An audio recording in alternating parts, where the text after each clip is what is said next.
Bienvenidos, amados hermanos, a esta nueva transmisión. Gracias al Señor, el Señor nos ha dado la vida para comenzar este hermoso día en sus manos, con su amor, con su misericordia. Vamos a darle gracias, hermanitos, y a ponernos delante de Él.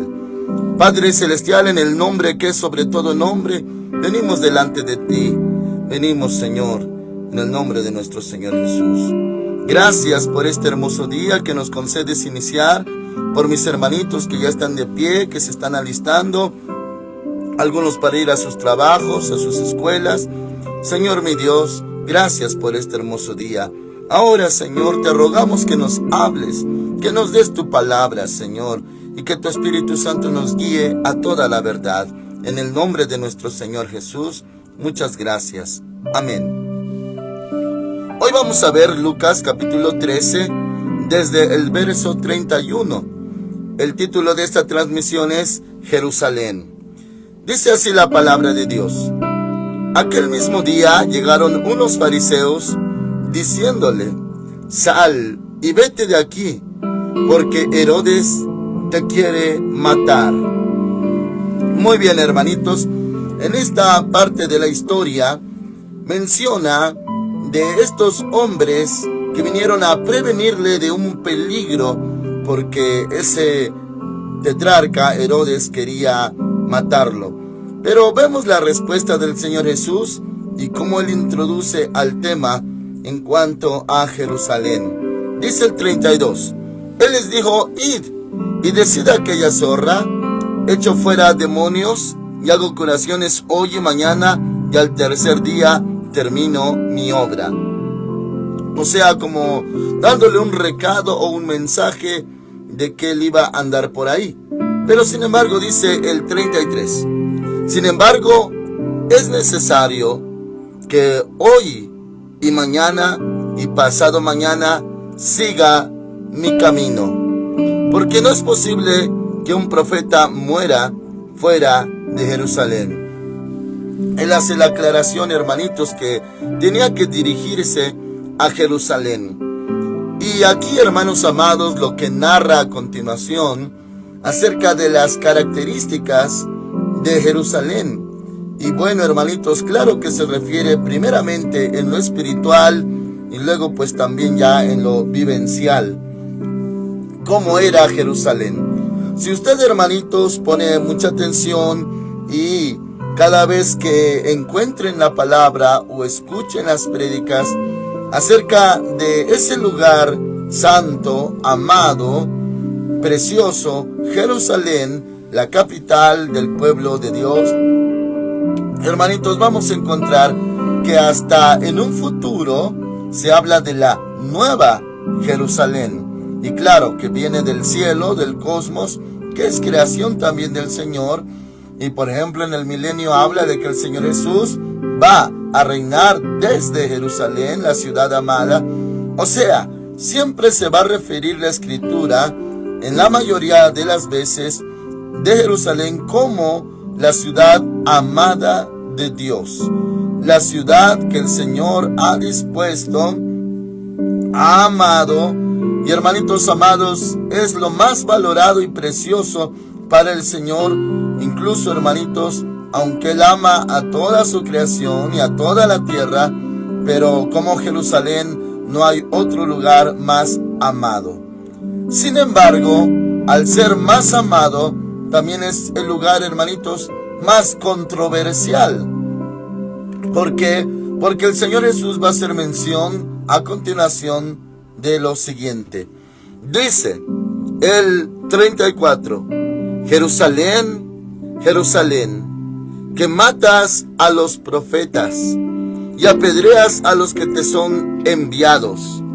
¿Cuántas veces quise juntar a tus hijos como la gallina a sus polluelos debajo de sus alas, pero no quisiste?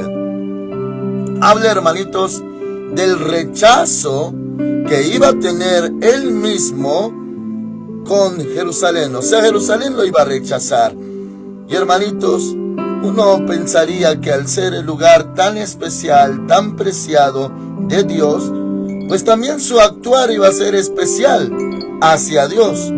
Pero no, hermanitos, encontramos un rechazo, una dureza, a tal grado, hermanitos, que en lo espiritual, cuando se menciona un día que el Señor Jesús tuvo hambre y vio de lejos una higuera y al acercarse a ella no encontró fruto alguno, muchos sabemos, hermanitos, que en lo espiritual simbólico, la higuera representa a Jerusalén, que él fue a Jerusalén, pero no halló fruto en ella.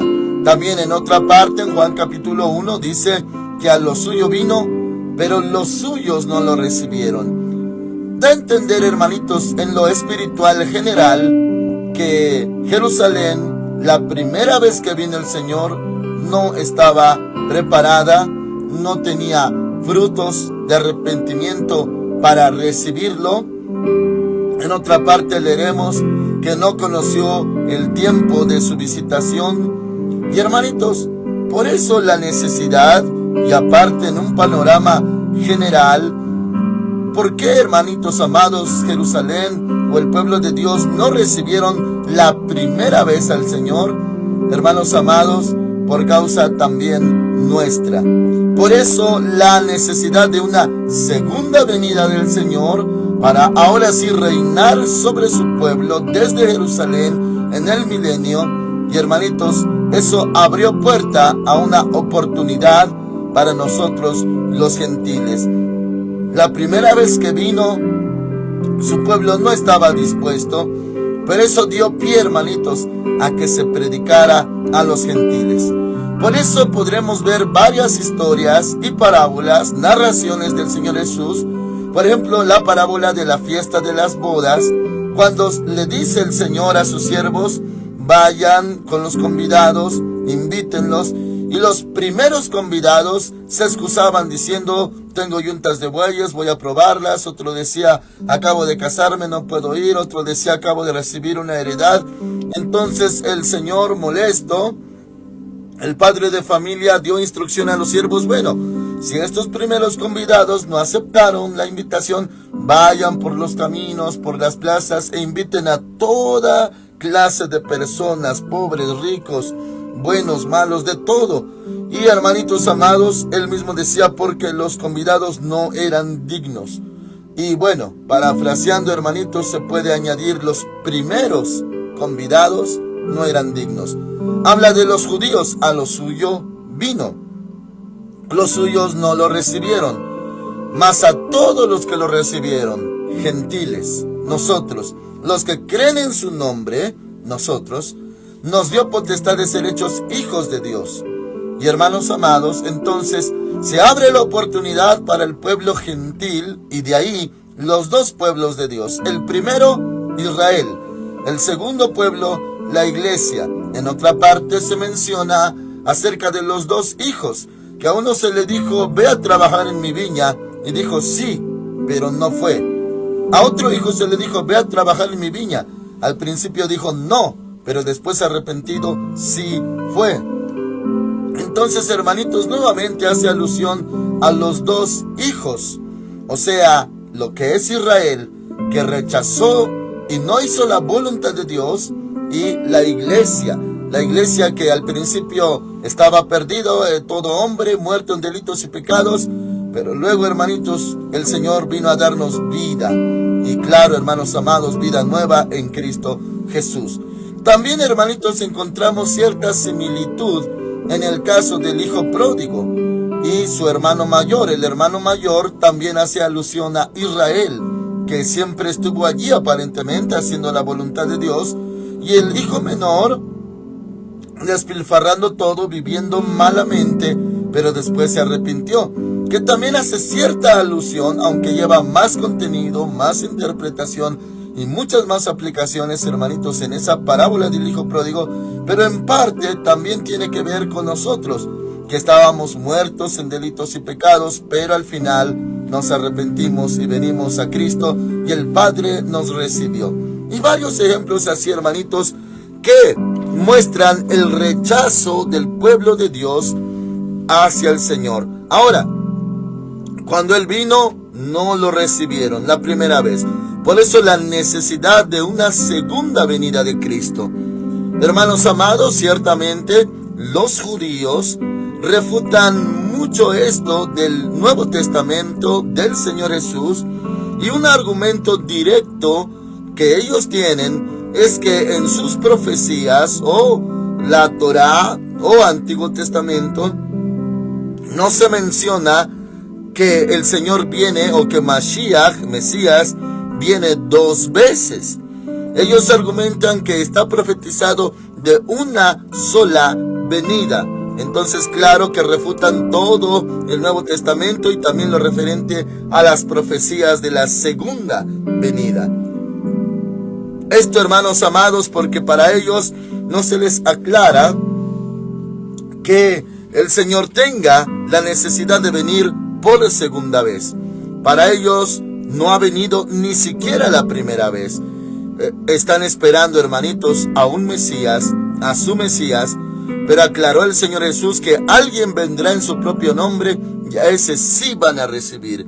Este vino en nombre del Padre, pero no lo recibieron. Alguien vendrá y en ese sí creerán. Y la mayoría de judíos, hermanos amados, está esperando la primera venida de su Mesías, porque para ellos el Señor Jesús nuestro es un farsante. Para nosotros es el Santo Hijo de Dios. Muy bien, entonces se va a recalcar en la palabra el excesivo rechazo del pueblo de Dios hacia nuestro Señor Jesús. Y bueno, aquí bien dice, desde sus antecedentes de Jerusalén. 34, Lucas 11:34. Jerusalén, Jerusalén, que matas a los profetas. Eso desde la antigüedad, hermanitos. Y apedreas a los que te son enviados. Bueno, profetas antiguos, pero también apóstoles en el tiempo del Señor Jesús. Dice, ¿cuántas veces quise juntar a tus hijos como la gallina a sus polluelos debajo de sus alas, pero no quisiste? O sea, el Señor vino a hacer su obra y quiso, como dice la Escritura, juntar a sus hijos, pero no quisieron. ¿Se acuerda usted, hermanitos, que en la mayoría de instrucciones que el Señor daba cuando enviaba a sus 12 discípulos era que vayan a buscar a las ovejas perdidas de la casa de Israel? También Él siempre decía que vino a buscar y a salvar lo que se había perdido. Y hermanos amados, se refería a su pueblo. Pero lo rechazaron, dice, pero no quisiste. Ahora el 35, vuestra casa os es dejada desierta, y os digo que no me volveréis a ver hasta que llegue el tiempo en que digáis, bendito el que viene en el nombre del Señor. O sea, cuando haya una aceptación. Hermanos amados, así era el pueblo de Dios. Mientras más se le amaba, más rechazaba al Señor. Y hermanitos, eso también hace recordar acerca de un principio espiritual que está descrito en Proverbios, que dice, el hijo consentido avergüenza a su madre. O sea, equivale en nuestros términos, al que más se le ama, es el que más va a causar dolor o vergüenza. Y eso es aplicable hasta en las familias, hermanitos. Yo sé, mis hermanos amados, que en la mayoría de los casos se trata de mantener una justicia o un argumento de justicia cuando uno dice, yo tengo hijos, pero ninguno de ellos es mi consentido.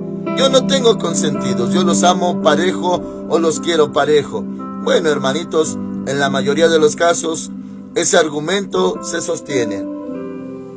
Pero si en caso, si uno no lo notara, mis hermanos, si tuviera alguno al cual sí le tiene un trato especial, hermanos amados, tal vez hasta inconscientemente uno lo haga. Y bueno, a ese se le llama consentido. Dice la palabra que ese lo va a avergonzar a uno. Ahora, quiero aclararle y también darle un ejemplo, porque estamos viendo acerca de Jerusalén, que era muy amada y sigue siendo muy amada.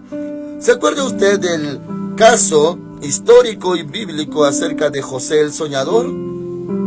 ¿Se acuerda? Dice la palabra que su padre Israel, Jacob, lo amó mucho porque lo tuvo en su vejez, y que le hizo una túnica de colores, le confeccionó con sus propias manos una túnica de colores, y de ahí sus hermanos lo odiaron mucho, le tuvieron mucha envidia. Los hermanos de José, hermanitos, en lo práctico, en lo natural, entre ellos había medios hermanos, 3 hermanos provenientes de una madre, 2 de otra, y así, hermanitos, equivalente a 4 en su totalidad, 4 mamás, pero del mismo papá Israel.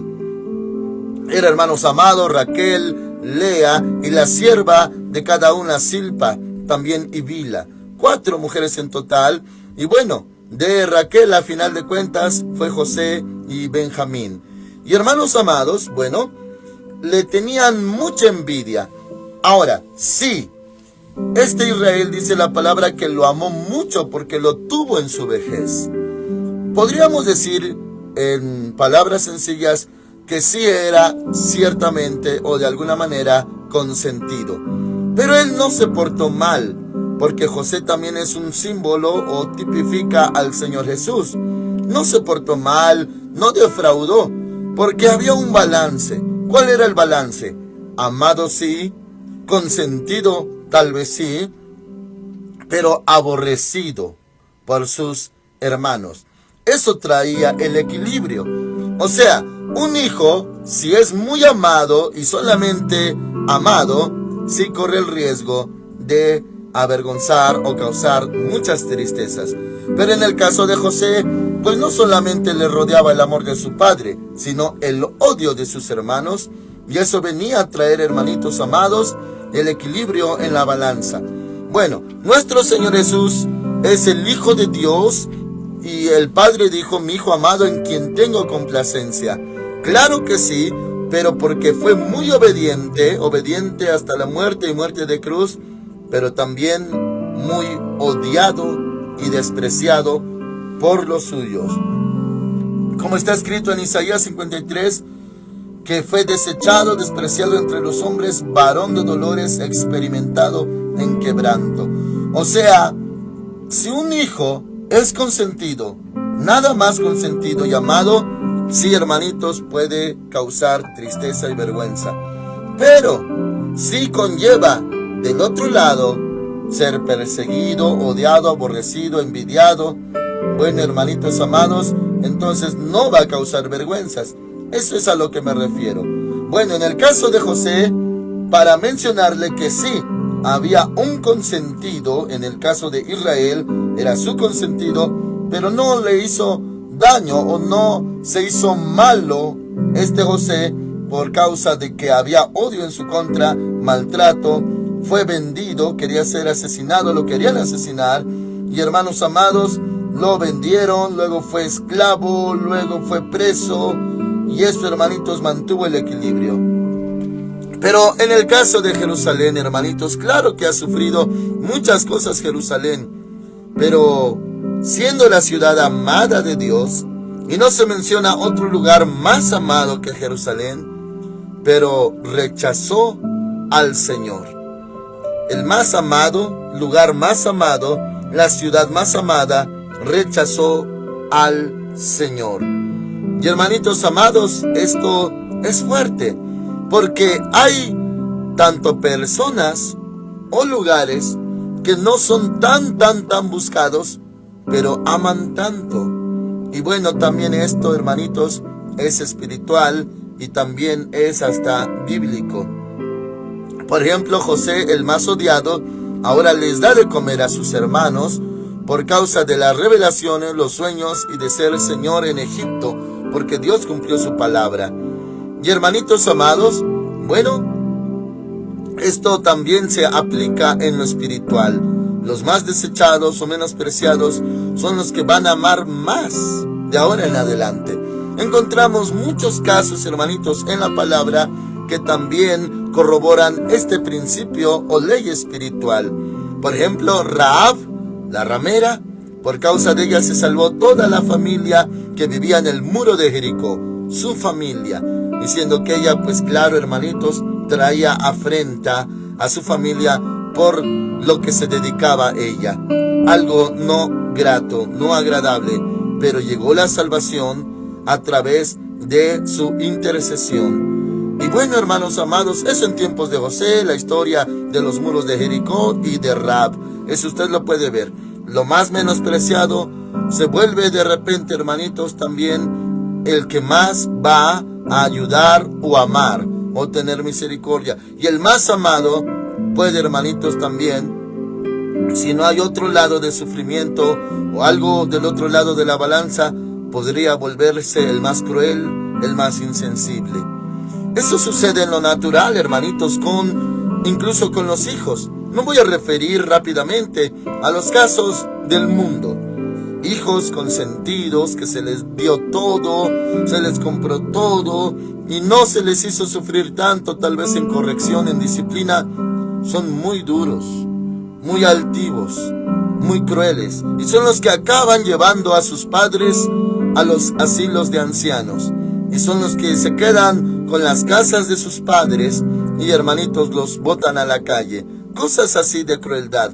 Por eso, hermanitos amados, también el Señor, cuando nos toma por hijos, nos quebranta nuestro corazón, nos hace, hermanitos, también llorar, como dice Deuteronomio 8, nos prueba para saber qué hay en nuestro corazón y para mostrarnos que no solamente de pan vivirá el hombre, sino de toda palabra que sale de su boca. Entonces, hermanitos, es bueno también el dolor, las lágrimas, el sufrimiento que Dios permite en nuestras vidas para que no nos convirtamos en insensibles. Muy bien, Jerusalén, no me estoy refiriendo, hermanitos, a que hubo una mala crianza con Jerusalén. No me estoy refiriendo a que el Señor se descuidó con Jerusalén. No, mis hermanitos, Dios es perfecto en todos sus caminos, es grande en sabiduría, grande en poder. Dios jamás se equivoca. Pero los efectos en Jerusalén, de cómo se endureció, no había frutos en Jerusalén. Y, hermanitos, por eso el Señor pues no completó lo que tenía que completar, porque no había frutos en esa higuera. Pero por eso el Señor vendrá otra vez y lo mirarán al que traspasaron, dice Zacarías. Muy bien, le voy a dar, hermanos amados, también otra parte de esas características de Jerusalén en Lucas capítulo 19. Y dice, hermanos amados, en esta parte, el versículo 41 se refiere también a Jerusalén. Lucas 19, 41 dice: cuando llegó cerca de la ciudad, o sea Jerusalén, al verla lloró por ella, diciendo: si también tú conocieras, a lo menos en este día, lo que es para tu paz, pero ahora está encubierto a tus ojos. Le habla a Jerusalén. Vendrán días sobre ti, cuando tus enemigos te rodearán con cerca, te sitiarán y por todas partes te estrecharán. Te derribarán a tierra y a tus hijos dentro de ti, y no dejarán en ti piedra sobre piedra, por cuanto no conociste el tiempo de tu visitación. Le habla a Jerusalén, hermanitos, y le profetiza de su destrucción que sucedió en el año 70 después de Cristo, y nuevamente los judíos fueron esparcidos en toda la tierra. Se menciona históricamente, hermanitos, de ríos, literalmente ríos de sangre, cuando, hermanos amados, vino un hombre importante, y bueno, eso ya es extra bíblico, es histórico, se llamaba Antíoco Epífanes, y ese hombre era terriblemente perverso.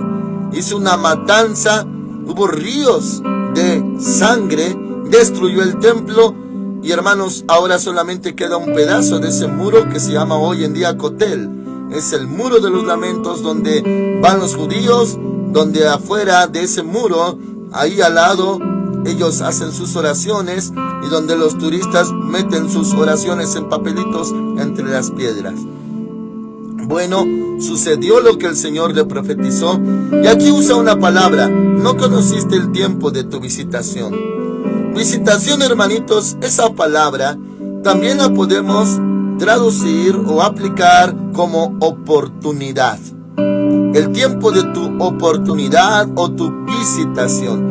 Y cuando hablamos de visitación, ya se ha aclarado, hermanitos, en otras ocasiones muy anteriores, que esa palabra no la usamos en la iglesia. No usamos la palabra visitación en la iglesia por cuestión de la doctrina y de cómo el Señor tiene hoy a la iglesia, o cómo maneja a la iglesia nuestro Señor Jesucristo, porque Él es cabeza de la iglesia.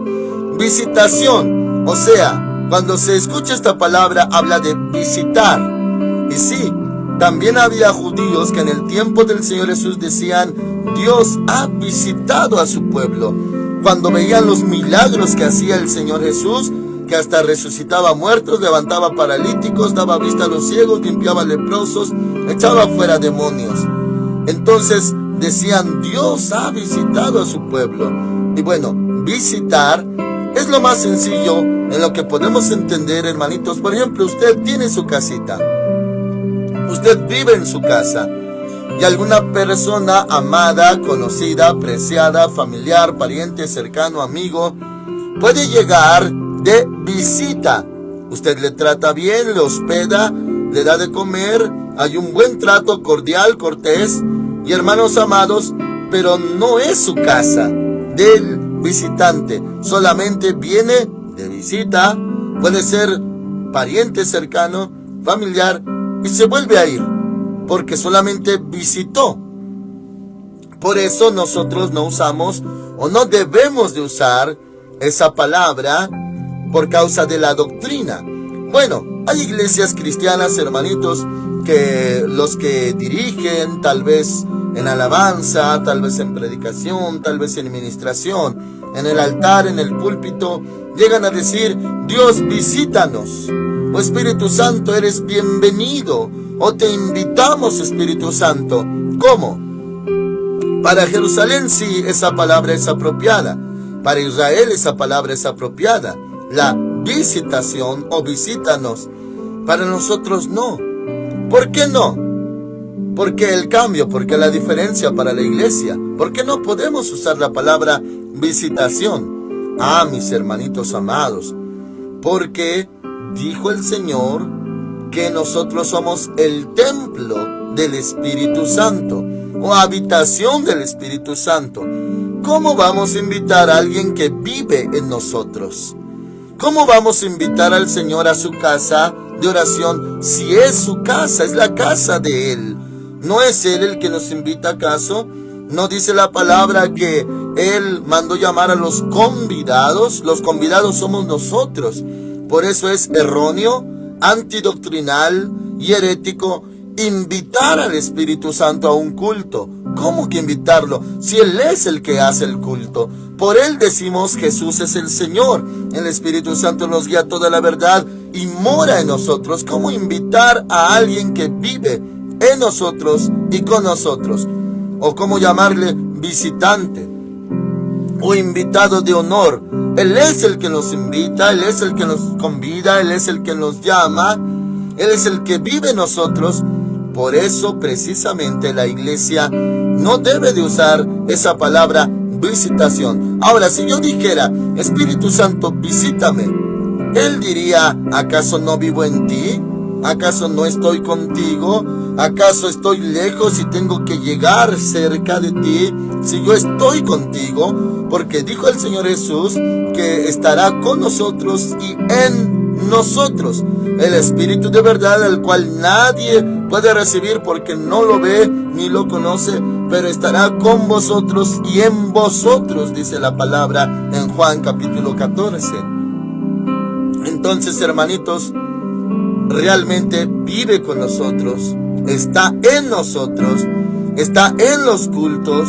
La casa de oración es del Señor, porque si fuera mía la casa, entonces yo dijera: te invito porque es mía y tú eres mi visitante o mi huésped de honor. No, la casa es casa de oración y su presencia, hermanitos, su Espíritu vive en nosotros. Por eso no podemos usar la palabra visitación, aunque muchos sí la usan por el desconocimiento doctrinal y práctico de esto. Pero para Jerusalén sí fue un tiempo al cual él llegó y no halló fruto en esa higuera Israel. Entonces, hermanitos, pues a lo suyo vino, pero los suyos no lo recibieron. Ahora, esto no quiere decir que el pueblo de Dios o Jerusalén haya quedado desechada. No, mis hermanitos, ni el lugar, ni la nación, o sea la gente, no quedaron desechados.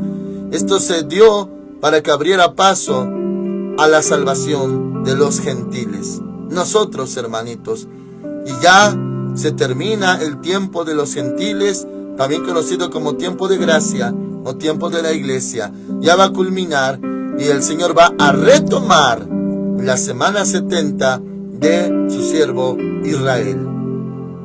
Por eso necesitamos irnos, hermanitos, para que el Señor retome a su pueblo, y para su pueblo se llama angustia de Jacob, el periodo de 7 años que conocemos como gran tribulación. Nos tenemos que ir, hermanitos. El Señor nos ha de levantar, porque Él retoma a su pueblo, nunca desechó a su pueblo. Él es el olivo original, Israel, Jerusalén, su ciudad amada. Y hermanos amados, pues el Señor se lamentó por Jerusalén, pero la va a retomar, hermanitos, porque Dios es fiel. Oramos al Señor. Padre Santo, en el nombre de Cristo Jesús, mis hermanos están en tus manos. Tu ciudad amada, Jerusalén, está en tus manos. Tu pueblo Israel está en tus manos. Nos diste la oportunidad, Señor. Si Israel, si Jerusalén no te hubiera rechazado, no habría dado lugar para nuestra salvación. Pero, Señor, gracias por salvarnos. Por la dureza de tu pueblo, también se nos llamó a nosotros. Dice tu palabra, Señor, si así ha pasado con la dureza de Israel, ¿qué será en su restauración sino vida entre los muertos? Padre Santo, hoy nosotros hemos creído en tu Hijo Jesucristo y lo hemos recibido. Un día Jerusalén lo mirará venir desde las nubes, desde el cielo. Todo ojo le verá y los que lo traspasaron, dice tu palabra. Ese día llorarán por no haberlo aceptado antes. Y ese día se arrepentirán y también creerán en Hamashiach, nuestro Señor Jesucristo. Gracias, Señor, por esta salvación tan grande. Gracias por tu pueblo amado, Israel, y su ciudad amada, Jerusalén. Gracias, Padre eterno. Amén. Dios les bendiga a todos, amados hermanos. Si seguimos en la tierra y no ha sonado la trompeta del Señor, esperamos mañana a las 5 de la mañana. Amén.